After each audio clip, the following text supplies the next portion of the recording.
ஓம் சாந்தி. B.K. Suresh அவர்கள், mount Abu. இன்று தாதி இருதய மோகினிஜியின் நினைவு தினமாகும். அவர்களுடைய புண்ணிய திருநாளாகும்.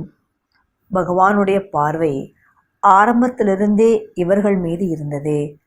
அப்பேற்பட்ட மகான் ஆத்மாவாக தாதிஜி இருந்தார்கள். தாதிஜிற்கு 9-10 வயது இருக்கும் பொழுது பாபா தாதிஜியை பார்த்து கூறினார்கள், உன்னுடைய கண்கள் மிகப்பெரிய சேவை செய்யும். நாம் 50 ஆண்டுகளாக பகவான் எவ்வாறு அவர்களுடைய கண்களின் மூலமாக முழு உலகிற்கும் திருஷ்டி அளித்தார், தன்னுடைய அன்பான குழந்தைகளுக்கு அன்பு கொடுத்தார், பார்வையின் மூலமாகவே திருப்தி செய்தார் என்று பார்த்தோம். அவர்களுடைய பார்வை மூலமாகவே நாம் பகவானை தரிசிக்க முடியும். இந்த மனித ஆத்மா எவ்வளவு மகத்துவம் நிறைந்தவராக இருந்திருக்கிறார்கள். இவர்கள் தன் மூலமாக கோடிக்கணக்கான ஆத்மாக்களை பகவானுடன் சந்திக்க வைத்துள்ளார்கள். அவர்களின் வைப்ரேஷன்ஸ் மிகவும் நன்றாக இருந்தது. யாரெல்லாம் தாதிஜியை சந்தித்தார்களோ அவர்கள் தாதிஜி உடையவராக ஆகிவிட்டார்கள். நான் பலமுறை பார்த்திருக்கின்றேன். தாதிஜியை சந்தித்து வரக்கூடிய விஐபிகள் தாதிஜியின் மகிமையை பாடிச் செல்வார்கள். தாதிஜியின் ஷரீரத்திற்கு தொந்தரவுகள் ஏற்பட்டது. அவர்களுக்கு சிகிச்சை செய்ய வரக்கூடிய டாக்டர்கள் அவர்களுடைய பக்தர்களாக ஆகிவிட்டார்கள் என்றால் தாதிஜியிடம் எவ்வளவு மகா நிலை இருந்திருக்கின்றது. தாதிஜியின் நிலை அப்படி இருந்தது. தாதிஜியினால் எதுவும் பேச முடியவில்லை, ஞானம் கொடுக்கவில்லை. ஆனால் மிக மேலான படிப்பு படித்திருந்த டாக்டர்கள் தாதிஜியுடைய வைப்ரேஷனை கேட்ச் செய்து தாதிஜியை வணங்கினார்கள். டாக்டர்கள் கூறினார்கள், நாங்கள் நிறைய பேஷண்ட்டை பார்த்திருக்கின்றோம், ஆனால் இப்படி ஒரு பேஷண்ட்டை பார்த்ததே இல்லை. டாக்டர்கள் தாதிக்கு மருத்துவம் செய்ய வருவதாக கூறி அதற்கு பதிலாக தாதிஜியிடம் ஆசீர்வாதம் பெற வந்தார்கள். அப்பேற்பட்ட தாதியிடம் சிவபாபா மீது முழுமையான அர்ப்பணிப்பு இருந்தது. தாதிஜி ஒரு பொழுதும் முடியாது என்று கூறியதில்லை. நான் பலமுறை பார்த்திருக்கின்றேன். அவர்களுடைய உடல்நலம் சரியில்லாமல் இருந்திருக்கின்றது. அதனால் பாபாவினால் வர முடியாத நிலை இருந்திருக்கின்றது.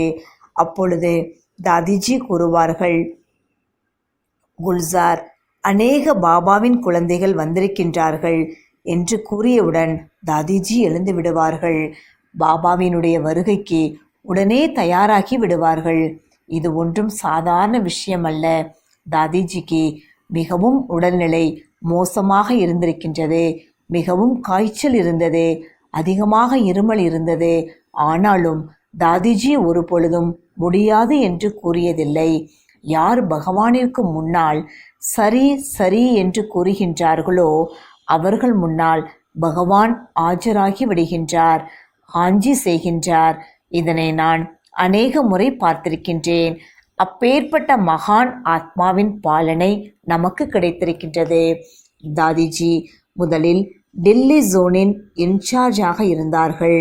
பின் இணை தலைமை நிர்வாகி ஆனார்கள்.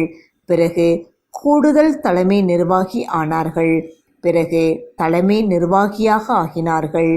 ஈஸ்வரிய சேவைக்கான மிகப்பெரிய ஒத்துழைப்பு தாதிஜி உடையதாக இருந்தது. எந்த ஒரு இயக்கத்திலும் எதுவரைக்கும் சிரேஷ்டமான ஆகர்ஷிக்கக்கூடிய மனிதர் இல்லையோ அதுவரைக்கும் அங்கு அதிகமான மனிதர்கள் செல்வதில்லை. ஆனால் தாதிஜியின் பர்சனாலிட்டி அப்பேற்பட்டதாக இருந்தது. தாதிஜியை தரிசனம் செய்த உடனேயே மனிதர்கள் ஆனந்தமடைந்து விடுவார்கள். அவர்களை ஒரு முறையாவது பார்த்துவிட வேண்டும் என்று விரும்புவார்கள். தாதிஜியை பார்த்தவர்கள் தன்னை மிகவும் பாக்கியசாலியாக உணர்ந்தார்கள். அப்படிப்பட்ட மகான் தாதிஜி தூய்மையின் மறு உருவமாக இருந்தார்கள். தாதிஜியினுடைய வாயிலிருந்து ஒரு பொழுதும் கடுஞ்சொற்கள் வந்ததே இல்லை. யாருக்கும் ஒரு பொழுதும் துக்கம் கொடுத்ததில்லை. தாதிஜி மிகவும் நிர் அகங்காரியாகவும் பணி உள்ளம் உடையவராகவும் இருந்தார்கள். சாஃப்ட் அண்ட் ஸ்வீட்டாக இருந்தார்கள். மிக மிக சரள சுபாவம் உடையவராக இருந்தார்கள். அப்பேற்பட்ட தாதிஜிக்கு இன்று நாம் அனைவரும் உண்மையான வணக்கம் செய்வோம்.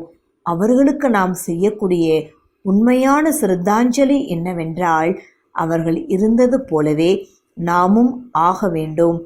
இதனால் சிவபாபாவின் காரியம் தீவிர வேகத்தில் முன்னேறி செல்லும்.